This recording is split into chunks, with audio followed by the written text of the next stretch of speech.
Que hoy hablamos de romanticismo hoy día. Es que hoy hablamos del mundo romántico. Ajá.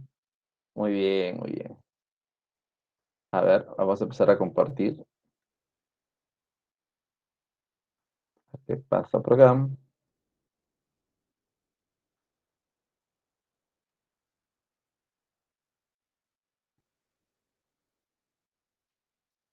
Listo, ya está.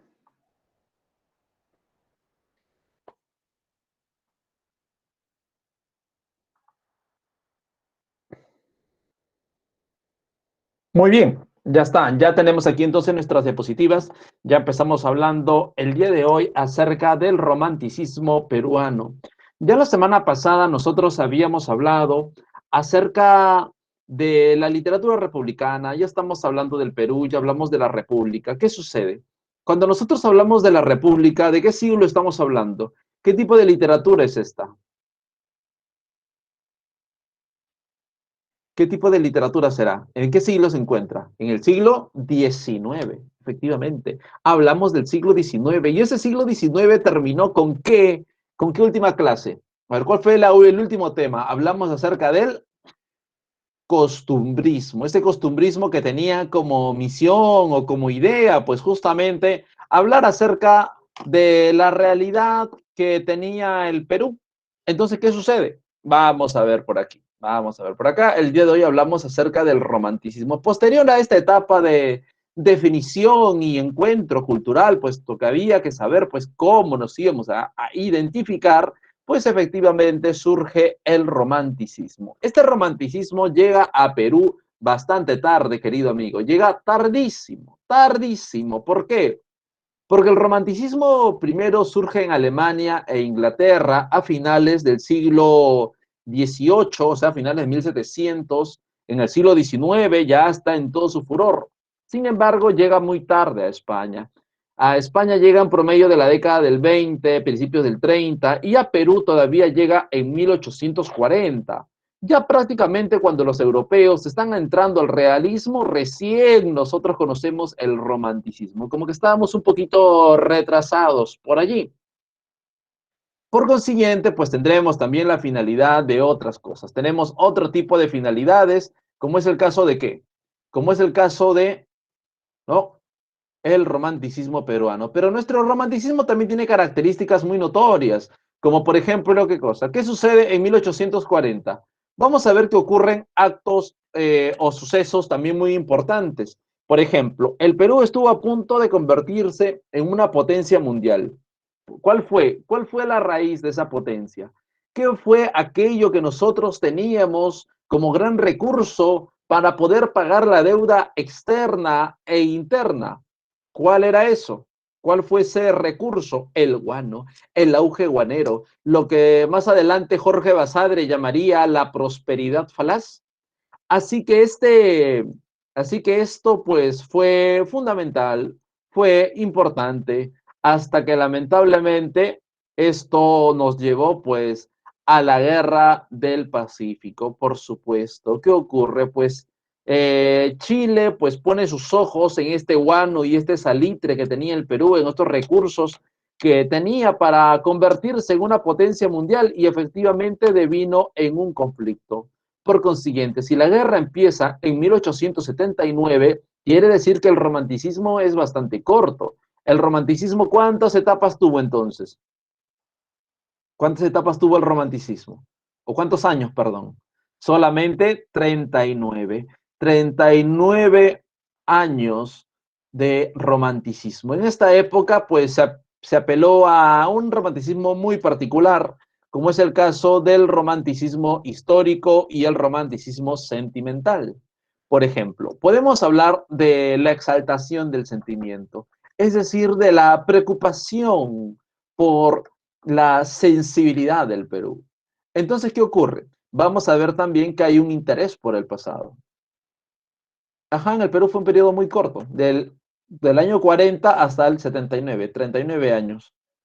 Entonces, ¿qué ocurre? Vamos a ver también que hay una predilección por lo pasado. Si vivimos la época republicana, si vivimos el siglo XIX, ¿cuál será esa etapa? Pues no lo sé. esa etapa en la que efectivamente se hable acerca del romanticismo? ¿Cuál sería?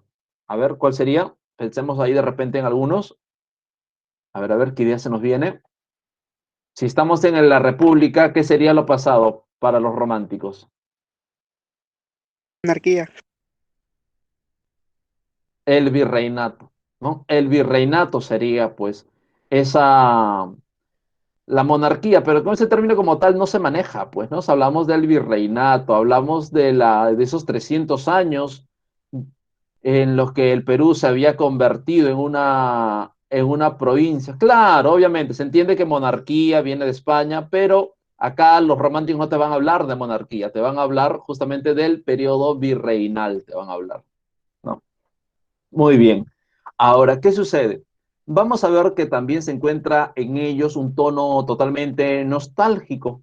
Vamos a ver un tono melancólico, justamente a manera de añoranza de aquel tiempo remoto, aquel tiempo pasado. Este romanticismo, tal y como lo estamos evidenciando, va a ser una clara influencia del romanticismo español. ¿No? Recordemos que hay varios tipos. Tenemos un romanticismo social, un romanticismo histórico, un romanticismo sentimental, un romanticismo mórbido también. En este caso encontramos un romanticismo de influencia totalmente española. ¿Ya? Muy bien. Sigamos entonces, sigamos avanzando. A ver, por aquí. Hablamos también acerca de algunos representantes, como es el caso de Ricardo Palma. Estamos hablando de, en el género narrativo, tenemos las tradiciones peruanas. Pensamos de repente pues, en Narciso Aréztegui con su novela El Padre Orán, en Carlos Augusto Salaverry, ¿no? Quien nos trae pues, este magnífico poemario titulado Cartas a un Ángel, donde aparece el poema más logrado del romanticismo peruano llamado Acuérdate de mí. Asimismo, también tenemos a Nicolás Corpancho con esta obra de teatro llamada El poeta cruzado. Estos momentos pues serán vitales, serán representantes importantes de este periodo. Así, por ejemplo, hablamos de Ricardo Palma y en él podemos ahondar mucho en esta parte, en esta biografía. ¿Por qué? Recordemos que Ricardo Palma nace en el centro de Lima, llamándose así, pues, o llamándolo así, el primer limeño, no porque haya sido el primero en nacer luego de la fundación de Lima, no, sería impensable, ya Lima se había fundado hace muchísimo tiempo, sino que más bien, pues Ricardo Palma sería llamado el primer limeño por la forma de retratar la ciudad de Lima y sobre todo desde un periodo ya republicano, ya independiente. Ahora, Ricardo Palma nace pues en el centro de Lima, en una de las calles paralelas al, a la Catedral de Lima, como quien yéndote ya a la avenida Bancay, más o menos. Ahí hay una placa, ¿no? Por donde están los vestidos de novia, los zapatos, las joyerías, ahí hay una placa, en una de estas galerías. Aquí nació Ricardo Palma. Entonces, ¿qué sucede? Vamos a ver que en realidad vamos a tocar ese tema, ¿no? Vamos a ir paso a paso. No es que le haya tenido cólera, simplemente fue una crítica. Es más, elogió el primer poemario, no los heraldos negros, más no el segundo, que sería Trilce. Pero hablar de cólera, la cólera es otro tema, ¿no? La cólera tiene dimensiones diferentes, ¿no? Simplemente decimos que criticó de mala forma el poemario Trilce. Nada más. No, no podemos hablar de cólera aquí. Entonces, ¿qué sucede? Ricardo Palma, pues efectivamente van a ser en una cuna plebeya, no pertenece a la aristocracia, y de hecho no está señalada o no se ha conservado esta casa porque la familia Palma se mudó por muchos lugares en el centro de Lima. Lo que sí se mantiene es aquel recuerdo que el mismo Palma evidenciaría en muchos momentos, es decir, hablaría acerca pues de aquella tía abuela que llegaría por las tardes y que engalanaría y atormentaría a todos los mataperros del vecindario, tal como lo dice Palma, con esas historias de aparecidos, con esas historias de fantasmas, de virreyes, de carruajes, es decir, esas historias, esos relatos orales que más tarde Palma las convertiría en las famosas tradiciones, ¿no? Mira cómo Palma es el que va a recuperar. Palma es aquel que va a recoger todas esas historias del pasado y que llegarían más adelante a nosotros. ¿Qué sucede? ¿Qué ocurre? ¿Qué pasa?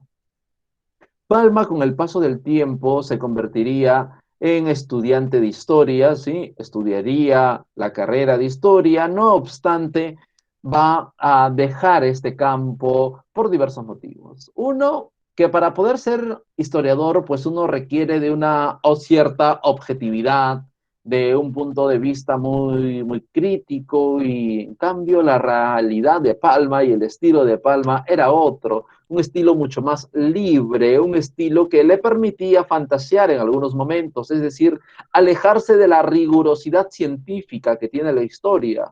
Por consiguiente, su estilo se inclinaba más hacia el ámbito literario, motivo por el cual dejaría esta carrera y se evocaría, pues, de todo en la vida bohemia, la vida periodística, porque empieza a trabajar como periodista y en las noches frecuentar aquellas tertulias literarias donde se hablaba de poesía y teatro. Entonces Palma comienza a englobarse con esta bohemia limeña y con el paso del tiempo la política no le sería ajena. Y de hecho participaría de un golpe de Estado fallido contra el presidente Ramón Castilla. Este golpe de Estado estuvo liderado por quien sería el héroe máximo del combate de 2 de mayo. ¿Quién es el héroe máximo del combate de 2 de mayo, señor? ¿Quién es ese héroe máximo? ¿Te acuerdas? Martín, ¿qué Martín? ¿Qué Martín? Martín San Martín. De 2 de mayo, el combate de 2 de mayo. ¿Él no será quien proclamó la independencia? ¿Qué pasó? ¿Qué pasó ahí? ¿Qué pasó? Héroe máximo del Grau. ¿Grau no será del combate de Angamos? El 8 de octubre. Héroe máximo del combate de 2 de mayo. José Galvez. ¿José Galvez Egusquiza o José Galvez Barrenechea?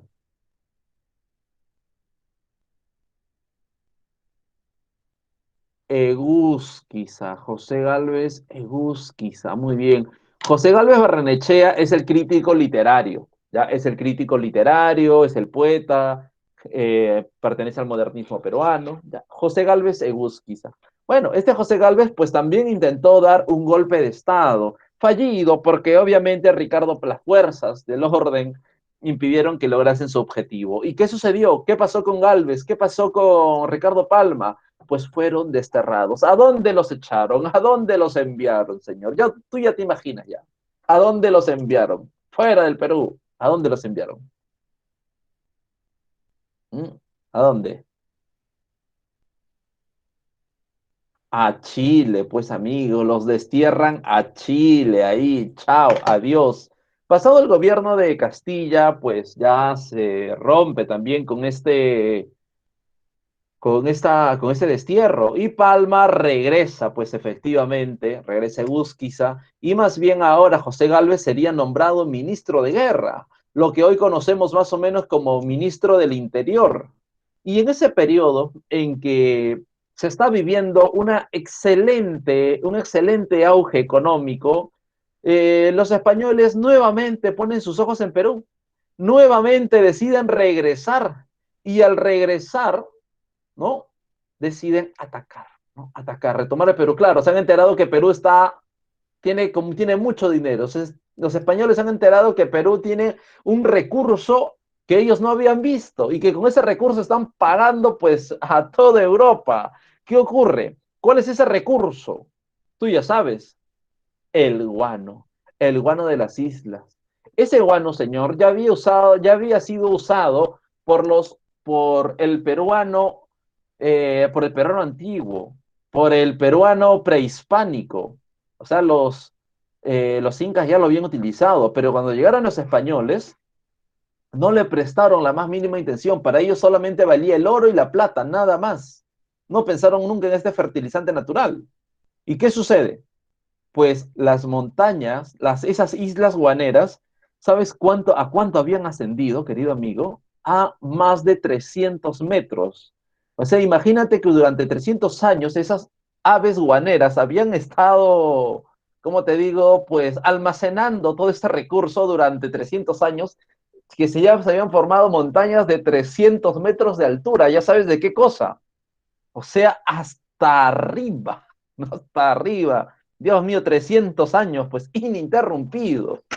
¿Qué ocurre ahora para extraer todo eso? Eso hizo que los españoles nuevamente pues dijeran, oye, nos falta sacar esto, nos falta explotar esto. Y llegaron, amanecieron en el puerto del Callao un 30 de abril de 1866. Mira, llegaron al puerto del Callao de 1866 y no atacaron sino hasta, ojo, no atacaron sino hasta el 2 de mayo. ¿Por qué esperaron 2 días, señor? ¿Por qué esperaron 2 días? Cuéntame. ¿Por qué esperaron 2 días? ¿Por qué no quisieron atacar? Cuéntame, cuéntame.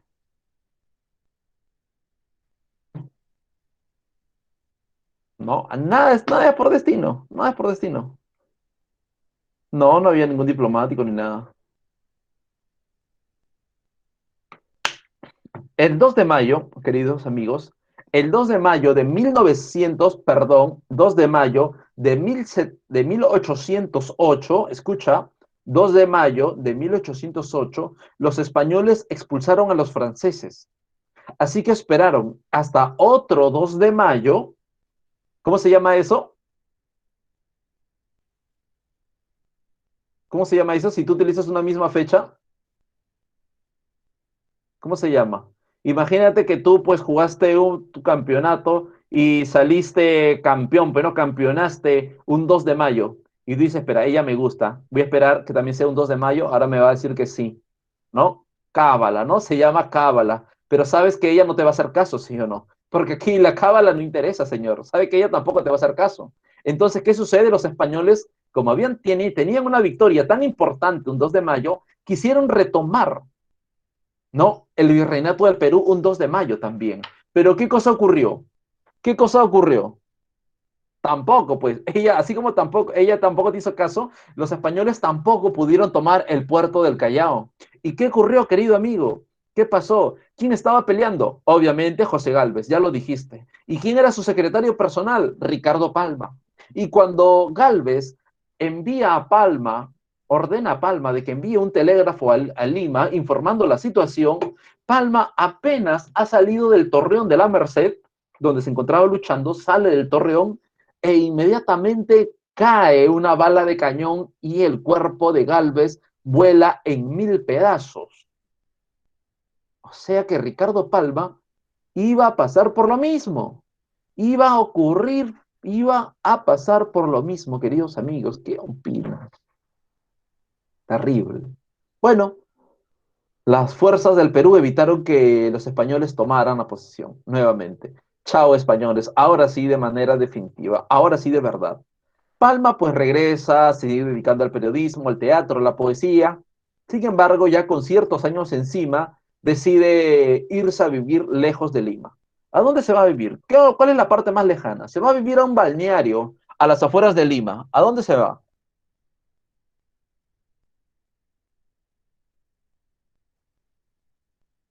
Se va a vivir a un balneario a las afueras de Lima. ¿A dónde se va, querido amigo? Ancón. Ancón era el lugar de moda. Sí, para la época, bueno, a ver, 1800, no, todavía, no descubren Ancón todavía. Falta unos 50 años. Fue, fue de moda, de hecho tiene su casa ahí Ricardo Palma, en el balneario de Ancón, puedes ir a visitarlo. Pero era balneario de moda. En ese tiempo todavía no. Todavía estamos en el siglo XIX. Años 20, uff, tener tu casa en Ancón, años 20, adinerado, pues es como si ahora dijeras Asia, ¿no? Tienes tu casa en Asia, pues, lo máximo, ¿no?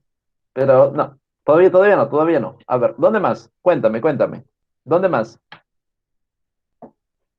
Asia, ¿tú estás en Asia? Ah, Asia, ¿a dónde voy? No, así no se escribe Asia, pues no, es con H y con C. Es otro tipo de Asia, otro tipo de Asia. ¿Cuál sería? ¿Cuál sería? Miraflores, amigo, Miraflores, Miraflores,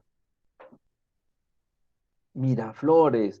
Tú dirás, pero Miraflores está acá cerca, ¿cómo va a ser a las afueras de Lima? Es que en 1866 esa era la parte más lejana. Sí, Barranco ya era provincia. Chorrillos ni qué decir, pues ya estás afuera, ya. Eso ya no es Lima, eso es otra parte. Estás lejísimos. Y se va a vivir, pues, San Juan del Lurigancho, no, no existe todavía. No existe. Pueden asistir, existen las chacras, las haciendas, pero como distrito, no. Entonces, ¿qué ocurre? Pues se queda ya a vivir en Miraflores, tranquilo, hasta que su patria, el Perú, lo necesitaría nuevamente. ¿Para qué lo necesita? ¿Qué estalla en 1879? Tú sabes, ¿qué estalla en 1879?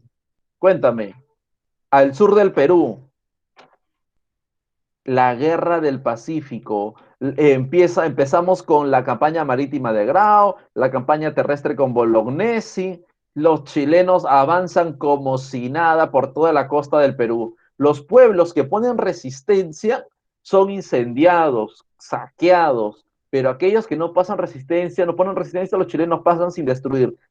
Se quedan, se abastecen, descansan y siguen avanzando. Así muchos pueblos del sur. Muchísimos pueblos del sur no hicieron nada, que pasen los chilenos, que pasen nomás. Y así llegaron pues hasta Lima. Batalla de San Juan de Miraflores, destrucción de Chorrillos, incendio y destrucción en Barranco. ¿Qué distrito sigue? Chorrillos, Barranco, ¿qué sigue? Tú sabes. Chorrillos, Barranco, ¿quién más está ahí al costado? Miraflores y se produce la famosa batalla de Miraflores, donde los vecinos, ojo, mira, vecinos civiles hacen la resistencia con rifles, escolares, como de los del Colegio Guadalupe. ¿Hay algún guadalupano por aquí? ¿Hay alguien que haya estudiado en el Guadalupe? También tiene su propio batallón. Sí, muchachos del tercero, cuarto y quinto secundaria, escolares, haciendo la resistencia en Lima. La Universidad de San Marcos también forman el batallón e independencia. Catedráticos y estudiantes universitarios tienen su propio batallón. ¿Qué sucede? En Miraflores justamente van a presentar estos diversos reductos. ¿Tú conoces, tú conoces tú conoces el Parque Reducto de Miraflores? Ese que está en el cruce de la Avenida Benavides y la Vía Expresa, por la estación Benavides. ¿Conoces ahí, Sergio? Por el Metropolitano, muy bien, la estación metropolitana, la estación Benavides del Metropolitano. En la parte superior está el Parque Reducto. Ahí dice Reducto número 2, hay como una pequeña loma, ¿sí? En esa pequeña loma, ya está cerca, muy cerca, pero hacia arriba. Entonces, ¿qué sucede? Imagínate en esa loma, la próxima vez que pases por allí, imagínate a un Ricardo Palma tendido sobre ese reducto, esa loma, ¿no? Con su rifle, haciendo la resistencia. Hay un par de cañones, un tranvía también en el parque. ¿Qué sucede? Pues efectivamente, allí se hizo la resistencia. Hubo varios, pero allí estuvo Ricardo Palma. Allí estuvo luchando, lamentablemente ya te imaginarás, pues son civiles, civiles contra un ejército bien armado, como es el caso chileno. Y pues la resistencia no duró más de una hora, pues no, los chilenos pasaron como si nada. Ah, pusieron resistencia, ya sabes lo que sigue, una terrible destrucción. Se incendiaron casas. Ricardo Palma fue uno de los pocos que pudo sobrevivir. Ahí murió, por ejemplo, el marino Juan Fanning, esposo de Teresa González de Fanning. Murió pues el niño héroe, ¿no? Manuel Bonilla. ¿Y qué sucedió? En este incendio de Miraflores se perdió un manuscrito, la única novela que Palma iba a escribir, porque Palma no escribe novelas, pero la única novela a la que Palma le llamaría más adelante, le llamaría Los Marañones, fue quemada. Palma nunca tuvo la intención de volver a escribirla, creía que si el destino se había encargado de borrarla, pues así debía de quedar. ¿Y de qué trataba? Ah, eso sí contó. ¿De qué trataba? Trataba sobre el conquistador Lope de Aguirre. ¿Quién es Lope de Aguirre? Fue uno de los hombres que llegó con Francisco Pizarro y que participó de la toma de Cajamarca. Pero al ver que de una forma tan sencilla se había tomado al Inca, al emperador, pues creyó que él solo podía conquistar todo. Y se fue. Al costado de Cajamarca, ¿qué región está? Al costado de Cajamarca, a ver, por tus altos conocimientos de geografía avanzada, ¿cuál es? Amazonas, muy bien, Diego, Amazonas. Y por Amazonas cruza el río, no me digas el río Amazonas, ¿ah? No me digas, ¿por qué río cruza? En Rímac tampoco, pues señor. ¿Por qué eres así? ¿Por qué eres así? ¿Cuál es?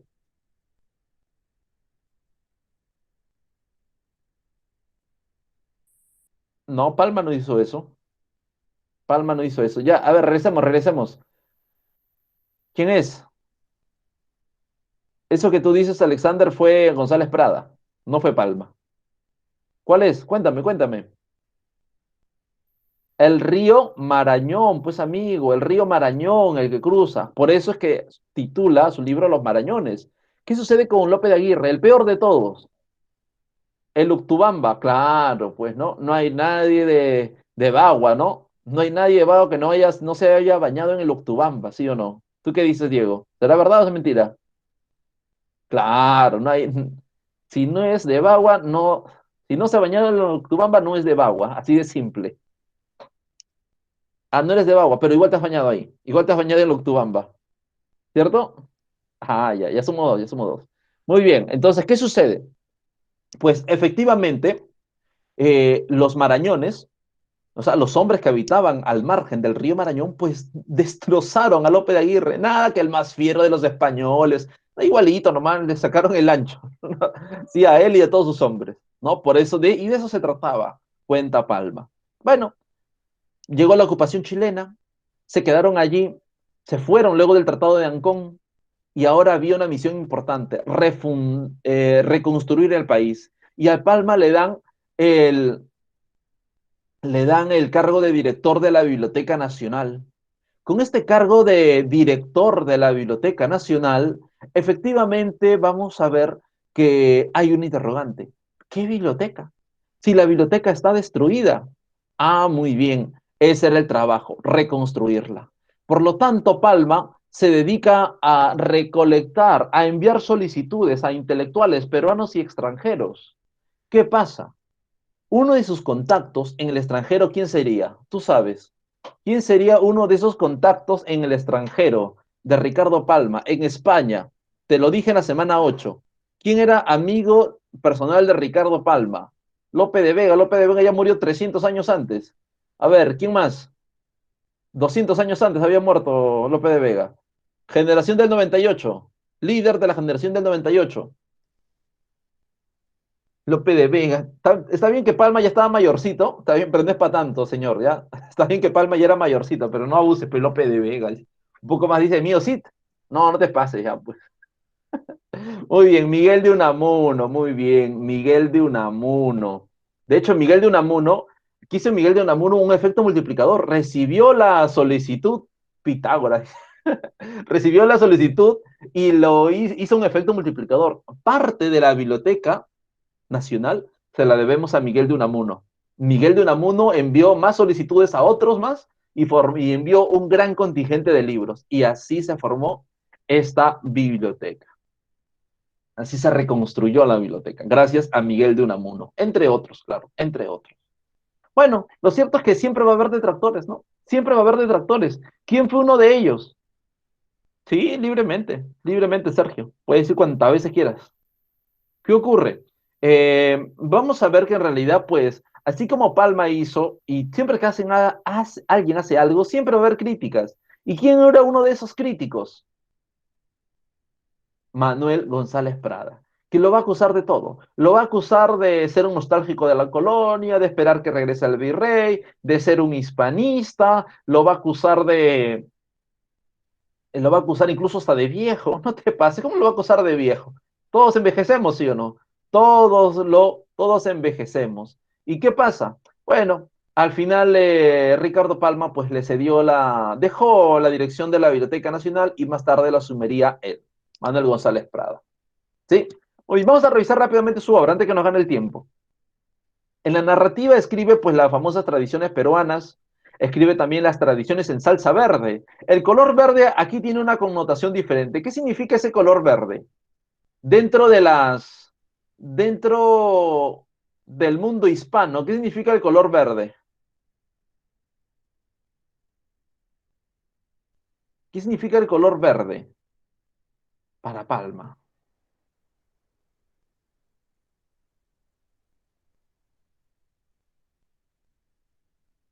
Ya, pero por eso pregunto, ¿qué significa el color verde? Tradiciones en salsa verde. Hace referencia al mundo erótico. Lo verde en el mundo hispano hace referencia a lo erótico. Por eso es cuando ves a un señor ya muy mayor, no tratando de cortejar pues a una chiquilla, ¿qué le dice? ¿Viejo qué? Viejo verde, le dice, ¿no? Un chiste verde, un chiste verde es, ya sabes qué chiste, ¿no? Muy bien, ahí nada más lo dejo. Muy bien, sigamos. Vamos ahora al, al género lírico. En el género lírico también escribo algunos poemas que serán publicados en el diario El Comercio, ¿no? Como armonías, verbos y gerundios. En el texto expositivo tenemos a la Bohemia de mi tiempo, su obra filológica, es decir, los aportes que hace al castellano en neologismos y americanismos. También tenemos papeletas lexicográficas y en su obra histórica, porque desarrolló también la investigación histórica, tenemos Anales de la Inquisición de Lima y también pues Monteagudo y Sánchez Carrión. Dentro de su producción, quizá lo que más destaca son las tradiciones en salsa verde, la cual tienen algunas características fundamentales. Por ejemplo, uno, mezcla la realidad y la fantasía, es decir, que se basa en hechos históricos, pero lo que nos cuenta son anécdotas, cosas que no conocemos generalmente de ciertos personajes, sino lo que ocurre detrás de la puerta, no lo que ocurre en casa. Incorpora refranes, allí vemos el giro lingüístico, muy parecido a Manuel Asensio Segura, quien será considerado pues el maestro de Palma. De hecho, el mismo Palma lo dice. Busca la complicidad con el lector, es decir, que busca el compromiso, ¿no? Busca, porque hay aquí, amigo lector, te dice, ¿no? O sea, como que busca ese enlace contigo. Y su obra se clasifica en 4 periodos. Por ejemplo, tenemos la clasificación la siguiente, la que estamos viendo, por ejemplo, las del Perú incaico, es decir, algunos textos que hablan sobre la cultura incaica, no son muchos, en los tiempos de Palma esto no estaba, el Perú prehispánico no estaba muy bien conocido, no se tenía un panorama amplio, por lo tanto es muy limitado, no es que a Palma no le interese, de hecho sí le interesa, por eso escribió textos como Payahuarcuna o La Achirana del Inca. Tenemos también el Perú virreinal, ¿no? Donde encontramos la gran mayoría de los textos, casi todos tienen que ver con la etapa del virreinato. Luego vemos a 43 con el Perú independiente y 49 del Perú constitucional. La estructura es la siguiente. Tenemos una presentación, nos ubica en un tiempo y espacio determinado, viene la digresión histórica, es decir, el momento preciso, la manera de la anécdota, y luego vemos el desarrollo y final con una moraleja. Por ejemplo, podemos unir esta final moraleja con la complicidad con el lector. Cuando Palma, luego de contarnos la historia de un virrey hereje y un campanero bellaco, nos dice de la siguiente forma. Y aquí, amigo lector, hago punto y rubrico, dejando de esta conseja la siguiente moraleja, que no hay enemigo chico. ¿Te das cuenta, no?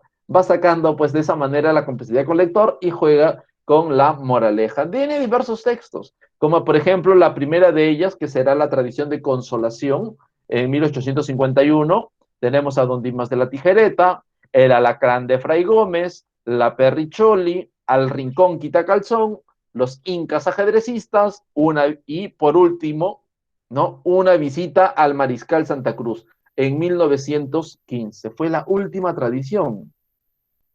Si pensamos de repente, pues, en Carlos Augusto Salaverry, pensamos en el hijo del presidente más joven del Perú. ¿Quién es ese? ¿Quién es el presidente más joven del Perú? Tú sabes. ¿Quién es? Felipe Santiago Salaverry. Felipe Santiago Salaverry. El día de hoy hablamos del hijo Carlos Augusto Salaverry. ¿No? Un año antes, pues, de que muriera, que nació ahí, había dejado, pues, a su hijo ahí. Llegó.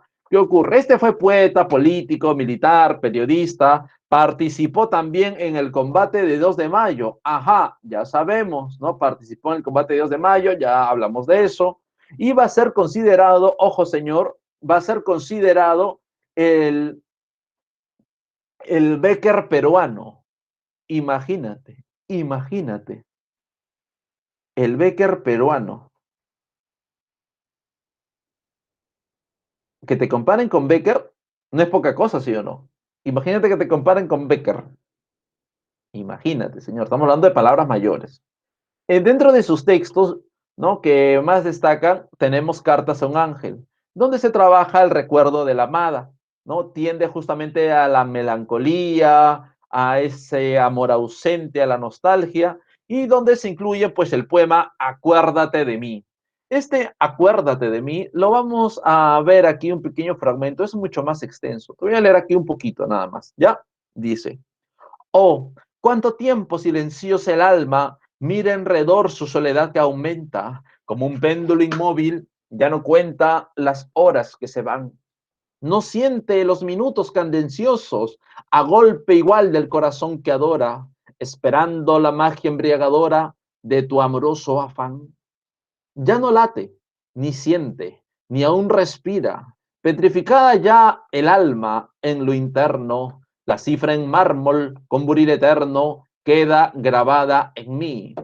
Ni hay queja labio, ni a los ojos llanto. Muerto para el amor y la aventura, está en tu corazón mi sepultura y el cadáver aquí. Mi recuerdo es más fuerte que tu olvido. Mi nombre está en la atmósfera, en la brisa, y ocultos a través de tu sonrisa lágrimas de dolor. Pues en mi recuerdo tu memoria salta, y a pesar tuyo por mi amor suspiras, y hasta el ambiente mismo que respira te repite mi amor. Oh, cuando vea en la desierta playa con mi tristeza y mi dolor a solas, el vaivén incesante de las olas, me acordaré de ti. Cuando veas un ave solitaria cruzar el mar en moribundo vuelo, buscando un nido entre la mar y el cielo, acuérdate de mí. Oye, ¿no? O sea, totalmente trabaja el tema nostálgico, el tema de la ensoñación, etc. Muy bien, sigamos. Ahora hablamos del realismo. Hablamos del momento posterior a la guerra. Una vez que llega la guerra y lo destruye todo, ya nadie piensa en el mundo romántico. Ahora más bien tenemos otro momento. Vemos un momento en que en historia tú lo estudias como la etapa de la reconstrucción nacional. Aquí en literatura lo vemos como el realismo. Este realismo pues tiene como fin presentar pues las distintas falencias y las causas que provocaron la derrota del Perú. Digo presentar las causas porque en realidad eh, cuando empezó este conflicto, Perú era el favorito. ¿Sí? Perú era el favorito, querido amigo. ¿Y qué ocurrió? ¿No? Cuando empezaron estos conflictos y todo era allá en el sur, allá en Antofagasta, en Iquique, en Arica, en Tarapacá, o sea, todo era al sur. Que llegue aquí a Lima, uy, imposible, eso jamás, eso es en el sur. ¿Y qué ocurrió? En menos de lo que se pensaba, en un año ya todo se había trasladado a Lima. Ya la ocupación chilena ya se había dado. Entonces, más bien Chile era un país pequeñito, no era favorito. Pero ¿qué fue?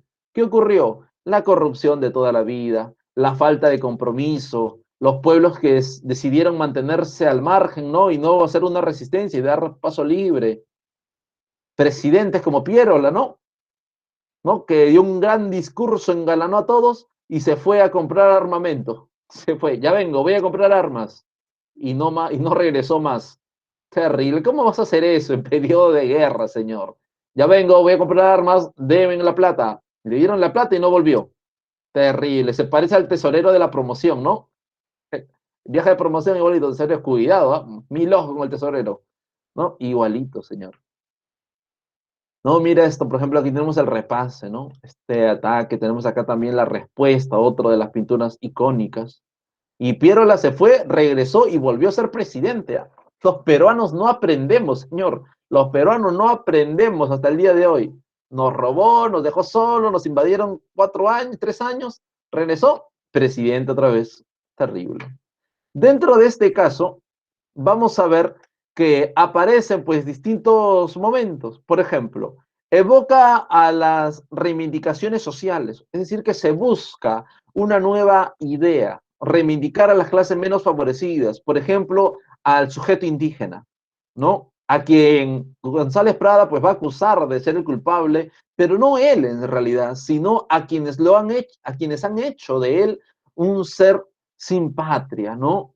Es decir, Por lo tanto, busca que renovar ideológicamente el país, devolverle ese prestigio al hombre indígena y hacerlo peruano, porque parece que peruano sea solamente la clase aristócrata y no los demás. Vamos a ver también que se busca con mucha objetividad. Ya la subjetividad no, la subjetividad es de los románticos. Ahora hablamos de lo objetivo, de lo real, de aquello que se puede presentar.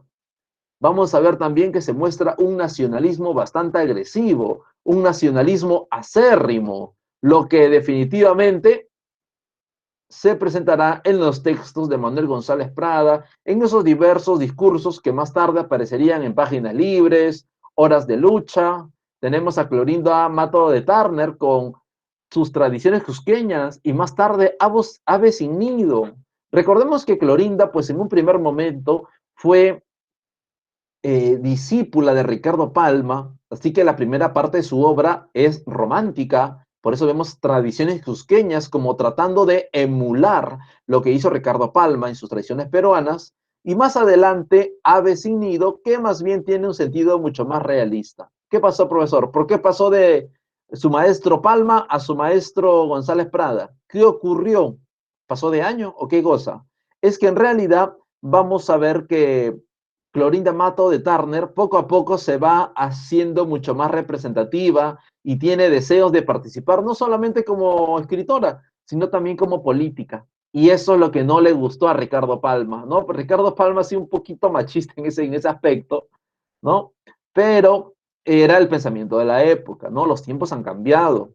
Y pues como por ahí hubo un pequeño rocecillo, ¿no? Como que no le gustó la idea, más bien Clorinda empezó a seguir a Manuel González Prada, quien sí tenía una visión mucho más amplia de este asunto. También tenemos a Mercedes Cabello de Carbonera con novelas como El Conspirador y Blanca Sol. Siguiente.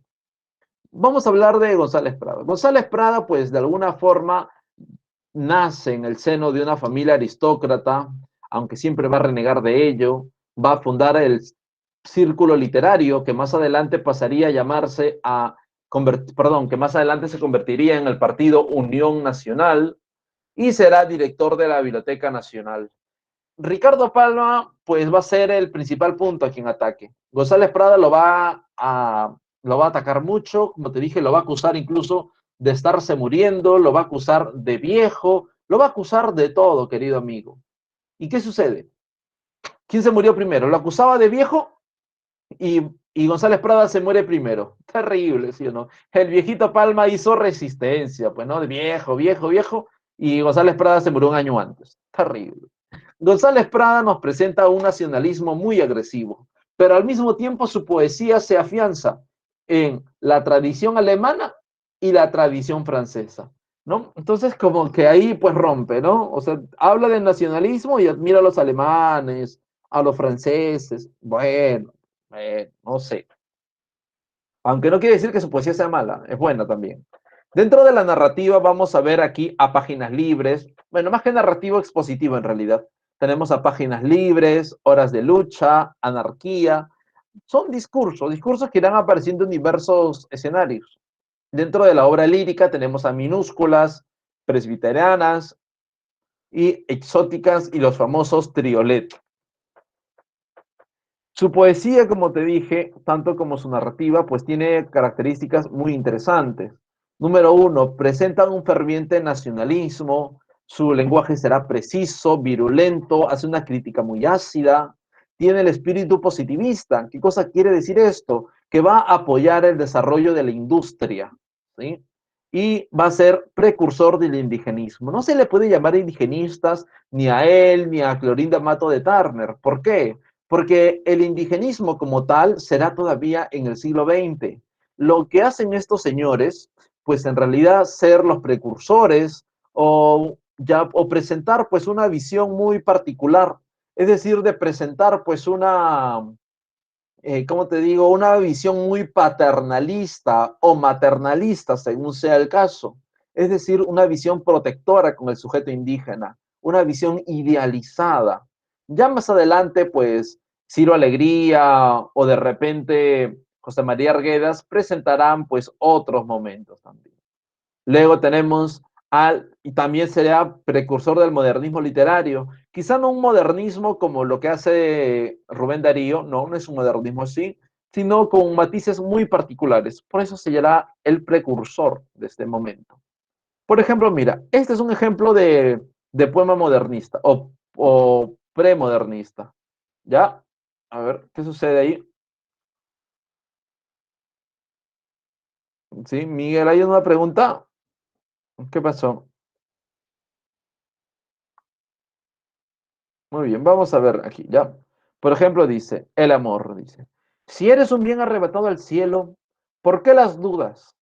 El gemido, el llanto, la desconfianza, el torcedor quebranto, las turbias noches de febril desvelo. Si eres un mal en el terrestre suelo, ¿por qué los goces, la sonrisa, el canto, las esperanzas, el glorioso encanto, las visiones de paz y de consuelo? Si eres nieve, ¿por qué tus vivas llamas? Si eres llama, ¿por qué tu hielo inerte? Si eres sombra, ¿por qué la luz derramas? ¿Por qué la sombra si eres luz querida? Si eres vida, ¿por qué me das la muerte? Si eres muerte, ¿por qué me das la vida? No, vamos a ver que estos versos están encadenados, ¿no? Por ejemplo, mira, cielo rima con desvelo, ¿no? Y consuelo, quebranto con canto y encanto, ¿no? Desvelo, suelo y consuelo. Llamas con derramas, inerte con muerte, ¿no? Y querida con vida. ¿Te das cuenta? Están encadenados. Emplea esa dulzura, esa suavidad en sus textos. Este es precursor del modernismo. Tenemos también a los famosos triolet. Estos triolet, llamados así, porque tienen la musicalidad de repetirse, cada tres estrofas se van a ir repitiendo. Cada tres, tres, tres. Por ejemplo, dice, algo me dicen tus ojos, mas lo que dicen no sé. Entre misterios y sonrojos, algo me dicen tus ojos. Vibran de desdenes y enojos o hablan de amor y de fe. Algo me dicen tus ojos, mas lo que dicen yo no sé. Mira, uno, dos, repite. Uno, dos, repite. Es un triolet. Dos, para verme con los muertos, ya no voy al campo santo. Busco plazas, no desiertos. Para verme con los muertos, corazones hay tan yertos. Almas hay que yenden tanto. Para verme con los muertos, ya no voy al campo santo. Mira, uno, dos, repito. Uno, dos, repito. Ya, ese es un triolet. Los encuentras también en el Cantar de los Nibelungos. Ahí también es muy preciso. Campo Santo. ¿Qué es el Campo Santo, señor? ¿De qué hablas cuando hablas de Campo Santo? ¿De qué hablamos cuando hablamos de Campo Santo? Cementerio. Ajá, el cementerio. Y dice, mira, para verme con los muertos ya no voy al cementerio. Busco plazas, no desiertos. O sea, a quién hace referencia eso? ¿A quién hacen referencia? A Palma, pues a Palma y a toda su generación. Mira tres, mira el triolet, el LED 3, dice. Los bienes y las glorias de la vida o nunca vienen o nos llegan tarde. Lucen de cerca, pasan de corrida. Los bienes y glorias de la vida, triste del hombre en la edad florida. Coger las flores del vivir aguarde. Los bienes y las glorias de la vida o nunca llegan o nos llegan tarde.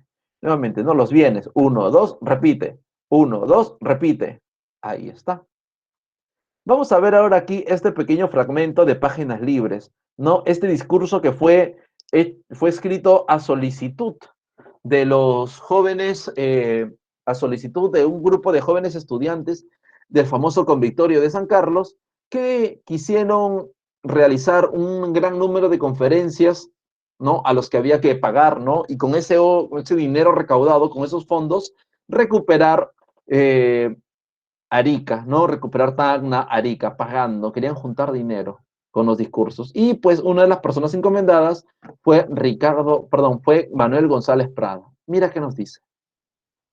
Señores, los que pisan el umbral de la vida se juntan hoy para dar una lección a los que se acercan a las puertas del sepulcro. Las fiestas que presenciamos tienen mucho de patriotismo y algo de ironía.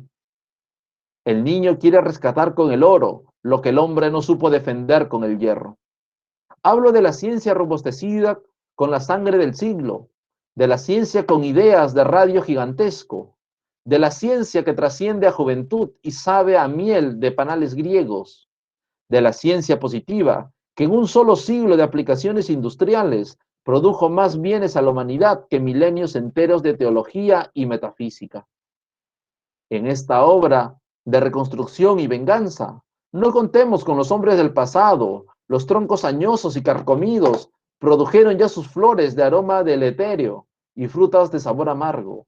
Que vengan los árboles nuevos a dar flores nuevas y frutas nuevas, los viejos a la tumba, los jóvenes a la obra. ¿Te das cuenta? ¿No? Entonces aquí vemos, ¿no? Mira, mira, me quedo con esto, ¿ah? Muy interesante. El niño quiere rescatar con el oro lo que el hombre no supo defender con el hierro. Claro, porque esos escolares tenían esa finalidad, tenían la misión, pues, de recuperar ese dinero y efectivamente, pues, comprar Tacna, pagar por la recuperación de Tacna y Arica. Oh, mira qué interesante. Y es que en realidad vamos a ver que va a ser muy crítico con esto. Y obviamente nuevamente hace alusión a los viejos, a los árboles, a esos troncos añosos, los jóvenes, los viejos a la tumba y los jóvenes a la obra. Nuevamente vemos un ataque totalmente virulento contra Ricardo Palma. Por ahí de repente vemos algo que nos llama la atención, ¿no? Por ejemplo, hoy con I latina y también vamos a ver muchos casos similares a lo largo del discurso y a lo largo de la obra de Manuel González Prada. ¿Qué pasa? ¿Por qué es así? Porque él es un anarquista. ¿Qué significa anarquista? Que no respeta no respeta a ninguna autoridad, ni eclesiástica, ni del gobierno, ni tampoco académica, rechaza absolutamente todo. ¿Ya? Eso es lo que sería ser anarquista. Muy bien, no sé si hay alguna pregunta mientras vamos copiando el enlace, algún interrogante hasta aquí. A ver, algún interrogante, alguna duda. Bienvenido, tenemos un minuto.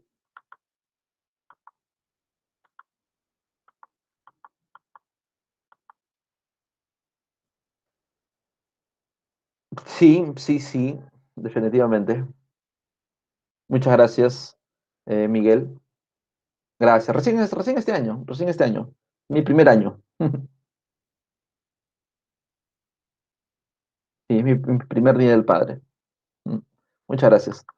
Muy bien, ahora sí, me refería a preguntas del curso, chicos. Agradezco los saludos, pero me refería a preguntas del curso. Terribles, chicos. Muy bien. Bueno, les voy compartiendo el enlace en todo caso, sí, les voy compartiendo el enlace para que puedan resolverlo e ir aclarando sus diversas dudas. Sí, aquí estoy, acabo de compartir el enlace y nos vemos ya la siguiente semana. Sí, que les vaya muy bien, chicos. Muchos éxitos. Chao.